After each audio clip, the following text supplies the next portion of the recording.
70 दिन से अब हम कन्याकुमारी से लेकर श्रीनगर की यात्रा पे चल रहे हैं। तकरीबन 2000 किलोमीटर हम चल लिए हैं और 1500 किलोमीटर और चलेंगे। और हमारे साथ लाखों लोग, लाखों किसान, बेरोजगार युवा, माताएं, बहनें, आदिवासी, दलित, पिछड़े, अल्पसंख्यक, सब लोग हमारे साथ इस यात्रा पे चल रहे हैं। मीडिया इतना दिखाती नहीं है, मगर अगर आप वहां आए,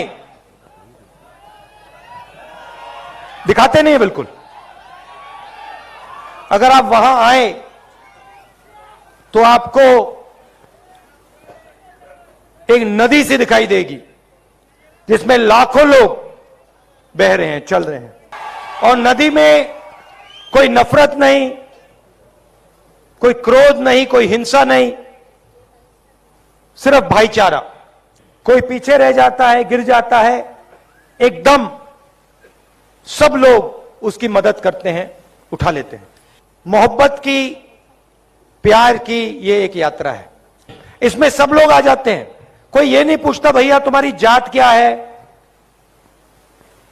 धर्म क्या है, भाषा कौन सी बोलते हो, आयु क्या है, बुजुर्ग हो, जवान हो, महिला हो, पुरुष हो, कोई नहीं पूछता।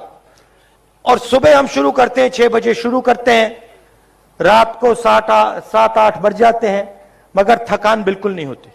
पता नहीं आपने देखा या नहीं, मगर अभी यहां भी जब हमें गाड़ी में बैठाने की कोशिश की, मैं पैदल आ गया। यात्रियों के पैर छिल गए, 2 हमारे यात्रियों की मृत्यु हो गई, शहीद हो गए, मगर यात्रा नहीं रुक रही। और मैं आपको बता भी नहीं सकता मतलब कितनी मोहब्बत, कितना प्यार जनता हम सबको वहां दे रही है। मैं आज गुजरात आया और ये रास्ता महात्मा गांधी जी ने गुजरात से हिंदुस्तान को दिया था। हिंदुस्तान को जोड़ने का काम महात्मा गांधी जी, जो गुजरात के थे, एक गुजराती थे, उन्होंने किया था। इस यात्रा में भी आपकी सोच है, आपके संस्कार हैं, आपका इतिहास है, आपकी हिस्ट्री है। यात्रा में खुशी हो रही है, मगर दुख भी है। आप पूछोगे दुख किस बात का? भारत जुड़ रहा है, कोई नफरत नहीं है, हिंसा नहीं है, भाईचारा है, तो दुख किस बात का? भाई और बहनों, दुख किसानों से बात कर कर होता है, युवाओं से बात कर कर होता है, आदिवासियों से मिलकर होता है। किसानों को सही दाम नहीं मिलता, बीमा का पैसा नहीं मिलता, कर्जा नहीं माफ होता, युवा बेरोजगार हैं, उनके सपने टूटते जा रहे हैं। कोई इंजीनियर बनना चाहता है, पढ़ाई की, माता पिता ने पैसे डाले, आज मजदूरी कर रहा है। कल शाम को एक युवा हमारी यात्रा में आया, उसका नाम राम था। मेरे से गले मिला और रोने लगा। मैंने उससे पूछा क्यों रो रहे हो, क्या हो गया?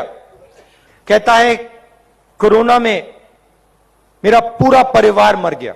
राहुल, मैं अकेला हूं, मेरा कोई इस दुनिया में नहीं है। अस्पताल में मैंने डॉक्टरों के सामने हाथ जोड़े, रोकर हाथ जोड़े, मेरे माता पिता को उन्होंने नहीं बचाया। मेरे हाथों में मेरी मां ने अपना दम तोड़ा। राहुल, मैं बेरोजगार हूं, मुझे कोई रास्ता नहीं दिख रहा है। यह युवा अकेला नहीं है भाइयों और बहनों, ऐसे लाखों युवा हिंदुस्तान में हैं। आदिवासियों से बात करो तो कहते हैं हमारी जमीन छीनी जा रही है, बिना हमसे पूछे हमें हटा दिया जाता है, और किसी इंडस्ट्रियलिस्ट को, किसी अरबपति को हमारी जमीन दे दी जाती है। कोई मुआवजा, कोई कॉम्पेंसेशन नहीं मिलता, हमें परे कर दिया जाता है, और हमारी जमीन, हमारी मां उद्योगपतियों के हवाले कर दी जाती है। और यहां भी वही काम हो रहा है। इसलिए आपने अनंत के लिए ऐसी ताली बजाई, क्योंकि ये आपकी जमीन के हक के लिए लड़ रहा है, आपके भविष्य के लिए लड़ रहा है। इसने कहा कि हम लड़ेंगे, इसको कहना चाहिए हम जीतेंगे। आदिवासियों के साथ मेरे परिवार का बहुत गहरा रिश्ता है। आपको एक कहानी बताना चाहता हूं। मैं छोटा सा लड़का था, 6-7 साल का। दादी ने मुझे, इंदिरा जी ने मुझे एक किताब दी, मुझे सबसे अच्छी लगती थी। उसमें फोटो की किताब थी, तो उन्होंने मुझे एक किताब दी, इतनी बड़ी थी, फोटो की किताब थी। 6 साल का बच्चा था, मुझे आदिवासियों के बारे में इतना मालूम नहीं था। किताब का नाम था तेंदु एक आदिवासी बच्चा, और उसमें किताब एक आदिवासी बच्चे के बारे में थी, और सारे के सारे चित्र, सारे के सारे फोटो जंगल के बारे में, उस बच्चे के बारे में, उसके जीने के तरीके के बारे में थे। और मैं दादी के साथ ये किताब पढ़ता था। दादी मुझे समझाती थी, फोटो दिखाती थी। एक दिन मैंने दादी से पूछा, दादी ये जो किताब है ये मुझे सबसे अच्छी लगती है, आपको इस किताब के बारे में क्या लगता है? तो दादी कहती हैं कि राहुल, ये जो किताब है ये हमारे आदिवासियों के बारे में किताब है। ये हिंदुस्तान के पहले और असली मालिक हैं।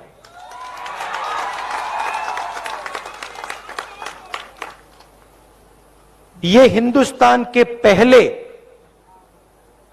और असली मालिक हैं। और फिर उन्होंने कहा कि अगर तुम्हें हिंदुस्तान समझना है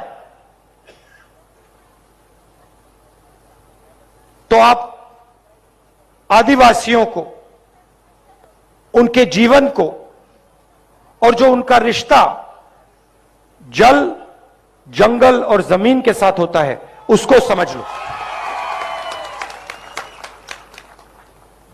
और उन्होंने आदिवासी शब्द प्रयोग किया।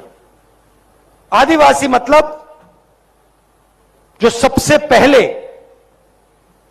यहां पे रहते थे।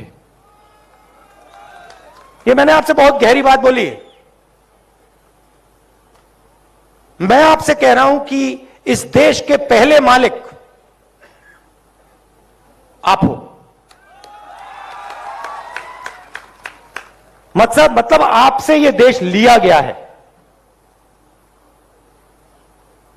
अब एक दूसरी विचारधारा है। बीजेपी के लोग आपको आदिवासी नहीं कहते। क्या कहते हैं आपको? वनवासी। वनवासी। वो आपको यह नहीं कहते कि आप हिंदुस्तान के पहले मालिक हो, वो आपको कहते हैं आप जंगल में रहते हो। फर्क समझ में आया? मतलब वो ये नहीं चाहते कि आप शहरों में रहो, कि आपके बच्चे इंजीनियर बने, डॉक्टर बने, हवाई जहाज उड़ाना सीखें, अंग्रेजी बोले। वो ये नहीं चाहते। वो चाहते हैं कि आप जंगल में रहो। मगर वहां नहीं रुकते। उसके बाद वो आपसे जंगल छीनने का काम शुरू कर देते हैं। सही बात? तो आज से अगर इनका काम चलता गया, 5-10 साल बाद सारा का सारा जंगल इनके 2-3 उद्योगपतियों मित्रों के हाथ में होगा, और आपको रहने की कोई जगह नहीं होगी, आपकी शिक्षा नहीं होगी, आपको स्वास्थ्य नहीं मिलेगा, आपको रोजगार नहीं मिलेगा। आदिवासी शब्द का मतलब, यह देश आपका था और इस देश में आपको हक मिलने चाहिए, आपको रोजगार मिलना चाहिए, आपको स्वास्थ्य और शिक्षा, आपके बच्चों को स्वास्थ्य और शिक्षा मिलनी चाहिए। वनवासी का मतलब जो भी आपका है वो 2-3 उद्योगपतियों के हवाले कर दिया जाए, आपको कोई हक ना मिले, आपको शिक्षा स्वास्थ्य ना मिले, आपके बच्चों को रोजगार ना मिले।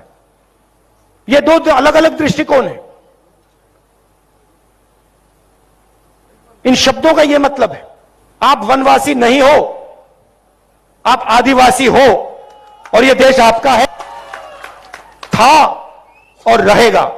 और इस देश में आपकी जमीन की रक्षा होगी, आपको शिक्षा मिलेगी, स्वास्थ्य मिलेगा और आपके बच्चों को, युवाओं को रोजगार मिलेगा। हम पैसा कानून लाए, पूरे देश में जमीन अधिकार बिल लाए, फॉरेस्ट राइट एक्ट लाए, आपकी रक्षा करने के लिए। जो आपका जल है, आपकी जमीन है, आपका जंगल है,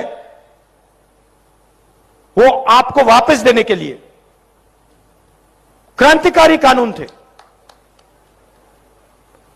मगर बीजेपी की सरकार ने इन कानूनों को लागू नहीं किया, कहीं भी नहीं किया। जहां भी इनकी सरकार है, इन कानूनों को ये कमजोर करते हैं, लागू नहीं करते।